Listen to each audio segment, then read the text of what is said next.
Street is a street where the folks they all meet down in New Orleans, the land of dreams by their buds band. Hi, I'm Jen Bauman from the Ipswich School Committee, and I'd like to welcome everybody to our Feoffee Grants Showcase here at the high school.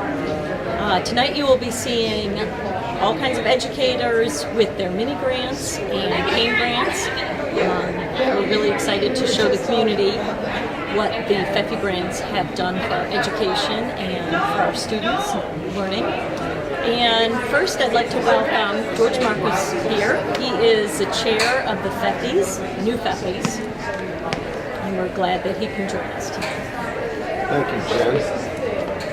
I have to say, this is one of the most exciting times, more than I expected, to come in to see what great use of the Feoffee funds have been made by the school and the teachers, the administration. I'm going to tell you, any person that comes in here and is not impressed is not alive. Because this is truly, someone said it was a game changer, and you can see that it really is. It's generated so much enthusiasm from the teachers and students that I'm talking to here tonight. That I feel so happy to be part of this, I can't tell you. Thank you for being here.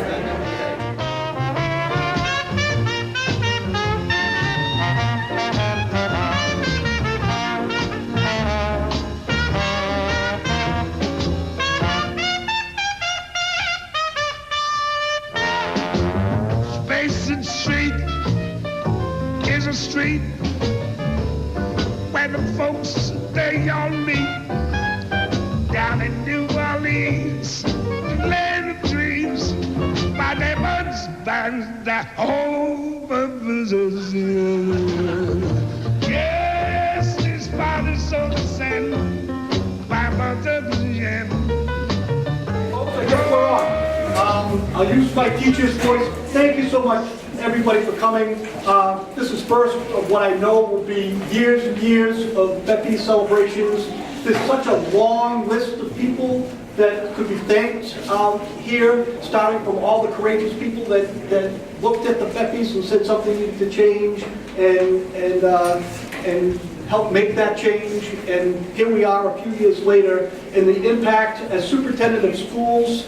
I said 3 years ago, the Feofees are going to be a game changer for the Ipswich Public Schools, and I think the people who came here tonight and all of the different representations of the innovation and innovative thinking of our faculty and the community around education is a great testament of how these funds have been used well, and they have changed our game. I have with me right here Ed Traversio, who I know was instrumental in this shift, and I'd like to hand it over to Ed. This is perhaps the happiest day of my life.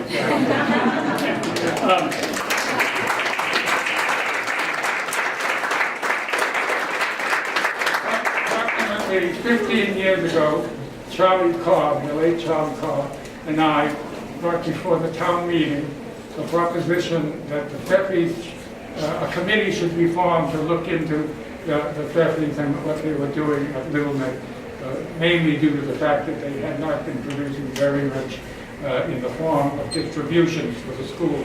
In most years they gave nothing, even though the property was valued at tens of millions of dollars. Today, as I walked around, my dreams have been fulfilled, and I was reminded of a retirement meeting that Barry Hopkins and I went to, about 12 years ago at Cheryl Forge's property, and we sat there dreaming of what might happen if the Feoffies could only be turned into a productive source of money for the school. And we fantasized about all sorts of things. And lo and behold, it's been happened here today. We called it the dream deferred. We made that expression up about it. The dream is no longer deferred. The dream is here. And I'm so happy to hear all these teachers and students so enthusiastic about what they're doing. Thank you.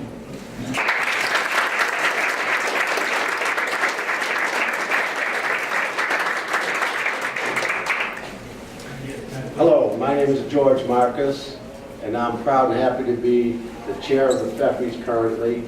And this is so heartwarming to anyone that sees this. And I wish the rest of the Feoffies had different engagements, but could only see this because it's very, very exciting. And Ed told you some recent history of the Feoffies. I'd like to reach back just a little bit further, but first I just want to say in 1650, when Richard Payne decided to leave some land in the area, including Little Neck and Ipswich, little did he think that years later it would be mired in litigation, when the schools would want more money, and the tenants would object, and it would all end up in court, and it would delay the funds of the money. I'm not talking about what Ed's talking about. I'm talking about the squabble of 1719. 67 years after the Feoffies was formed. And this is just to tell you, it's just an unstable dynamic, trying to manage property and collect rents and manage the property and still have some money to turn over to the beneficiaries. So at that point, that's exactly what happened, because the year after Mr. Payne granted the Feoffies, they took their first tenant on. His name was John Cogswell. John Cogswell was a farmer, and he had that, and they gave him a lease for 1,000 years at an annual rent of 14 British pounds a year.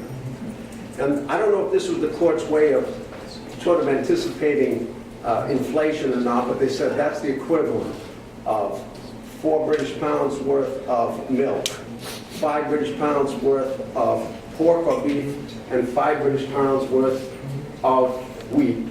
Or corn, sorry, corn was what was growing up there. So I don't know if that's what it was supposed to pay in pork and corn, or that was their way of saying it would be valued. But 67 years later, the school determined that 5 British pounds worth of beef and corn is not going to do it. So they decided that they would try to void that 1,000-year lease, replace it with a 21-year lease. Well, guess what? The tenant objected. He took it to court.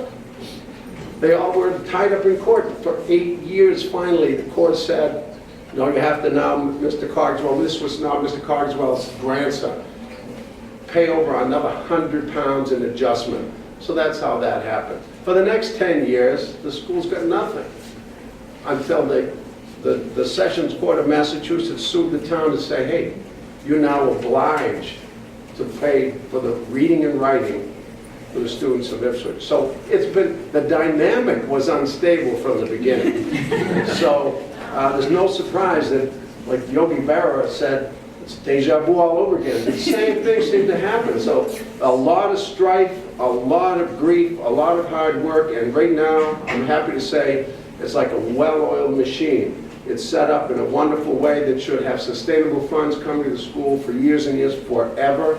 We're working so that the fund grows, so that there are constant dollars for the next generation of students, so they can buy a pencil next year for a little more money than they paid this year, but they can all still buy a pencil.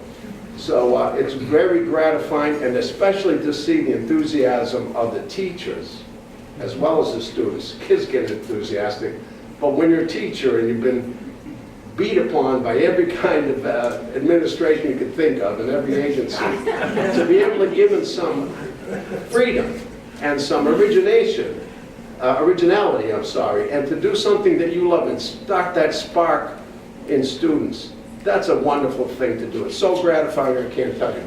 So I know I spoke too long, but I'm just happy to be here, as you all are.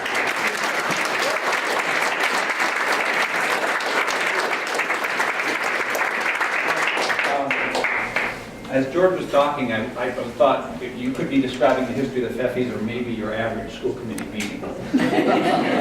But I guess some of my thoughts are, one, I guess it's been said that in some sense you could say we've been waiting, what, 356 years for this day. And it's maybe only in New England could we be doing something like this, that we could have a bequest made that long ago, and today we're still sort of honoring the intent of the donor. Maybe in a different way than he could ever imagine, but nonetheless for the original purpose he intended. For me, this is, I think of it as kind of a unique sort of a privilege, I guess, and an obligation we have in Ipswich. It is maybe a unique advantage. Maybe you could call it a strategic advantage we have over other systems. I can't imagine there's another school system. I know there's not in Massachusetts. I doubt there is in New England, and I doubt there are very few around the country that have access to these kinds of funds and capabilities. And it's therefore something we really have to cherish and honor the obligation of the purpose of the funds. I think at the sort of core of it, for me, what it says, or I guess what I enjoy about it, is it demonstrates how a significant but a relatively modest investment can unleash the potential in educators and an education system. And beyond that, I love the fact that it's happening in a public education system, most appropriately. So I thank everybody for the effort and the time in putting this together, and I guess we'll look forward to the next celebration.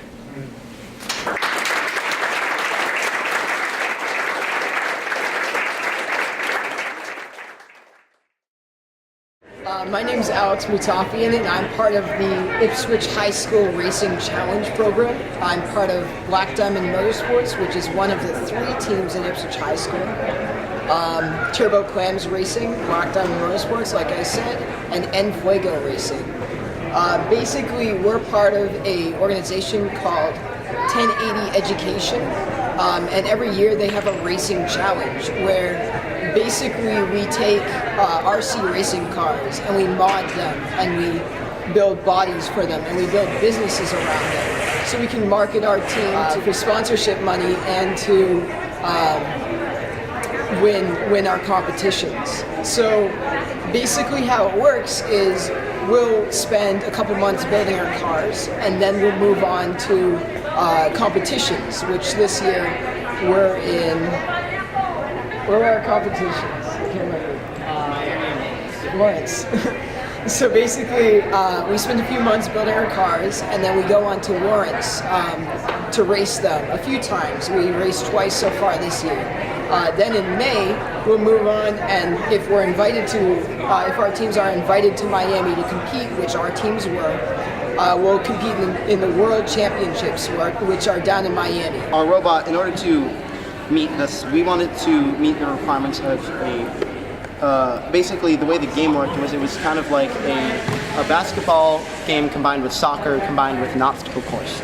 So while our robot, we didn't, because of the short amount of time we built our robot in, which was 6 hours with maybe a week of planning, considering we revamped the whole thing, our robot was meant to go over one specific obstacle and get as many low goals or soccer goals as possible within the time that it could. It's very maneuverable, considering it can move sideways, back and forth. It has like 360 degrees of movement, and our shooter system was very effective, so we were able to get 5 or 6 goals in the match when it was moving at its like prime performance.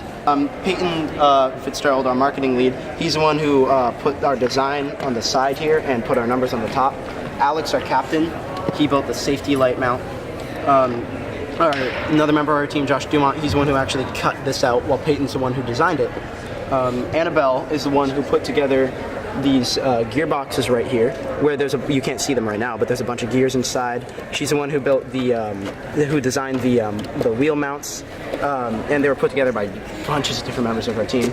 Lucas, our electrical apprentice, painted the actual board and mounted most of the devices that you can see. I was the one who put the wires to them and just made sure everything went in the right spot. The battery mount itself was built by Lucas, and Annabelle designed this intake system, put it together with help of Philippe and Alina, and that was the pontoon, excuse me. With the help of just Philippe, George and I painted these blocks, and I also spray painted the wood specifically.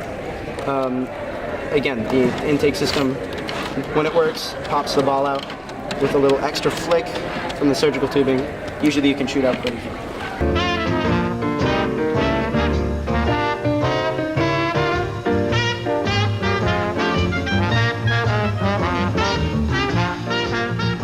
This is just a description of the William Payne grants for technology. There were 3 of them. One for infrastructure, one for teaching and learning, and one for enhancing.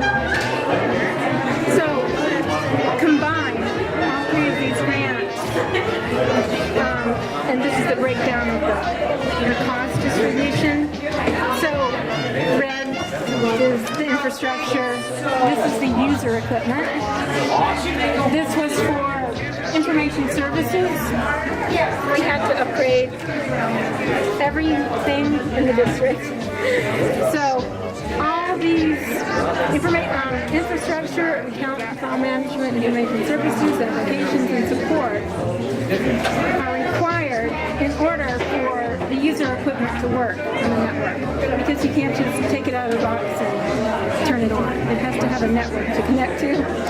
So we worked really hard to make a reliable system. Then we purchased the equipment.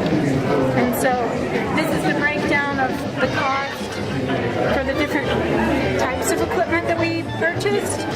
So you can see this is laptops, projectors, Chromebooks, and even though laptops is a big chunk, we actually purchased a lot more Chromebooks than laptops because they're much cheaper. So in putting together this whole plan, we wanted to be sure that the purchases we made and the systems we installed would be sustainable. And every thought toward that was put into each system we purchased. So the first thing we did was fiber connect all the schools, because in doing that, it allowed us to centralize management and consolidate all the systems. And so they are. There's a head end here in the middle high school where we have a big virtual server system, and we have one firewall that has a huge 300 meg connection to the internet, and all the schools run through that system. So they're all fiber connected to here, and we also consolidated a lot of systems, because in each of the schools they had their own separate system because they weren't connected before.